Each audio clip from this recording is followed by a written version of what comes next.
Welcome back. It's 5:50. Time for your morning news now. High winds and dry conditions are still a major concern this morning in Southern California. Firefighters are monitoring the possible spread of fires or new ones sparking. FEMA disaster assistance centers have now opened in the area to help people who have lost everything.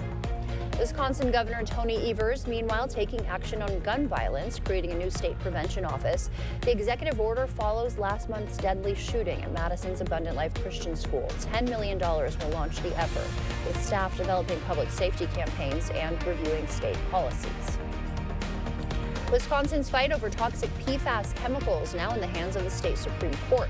At issue is whether the DNR can force businesses to test for these harmful chemicals found in everyday items like nonstick pans. The state's largest business group argues the DNR lacks authority, having won in lower courts. But in yesterday's hearing, justices appeared to side with environmental regulators who say the state's spill law covers newly discovered hazards. This happens all the time. An agency has a general regulatory statute that sets out a standard, and it's presented with new sets of facts. Does this new activity fall within the statutory standard? There is no principle that I'm aware of in the law that if the legislature passes a broad, somewhat vaguely worded statute, but specific enough to do something, that they can't act until they pass, until they have a rule. The ruling could impact communities like French Island, where residents have been relying on bottled water for 4 years. A historic chapter ending in Chippewa Falls. Leinenkugel Brewery closing its doors Friday after more than 150 years. Molson Coors is moving all production to Milwaukee, leaving 56 workers without jobs. A critical call for blood donors this morning across the region. Toma Health and Verse City launching a 2-day blood drive at Recreation Park. Donors need to be at least 110 pounds, bring a photo ID, and be 17 or older. 16-year-olds can donate with parent permission. And a big milestone for Sparta's historic library. Its long-awaited expansion is almost done. The community rallied to raise $1.5 million in 4 years, matching the city's investment to preserve the century-old landmark.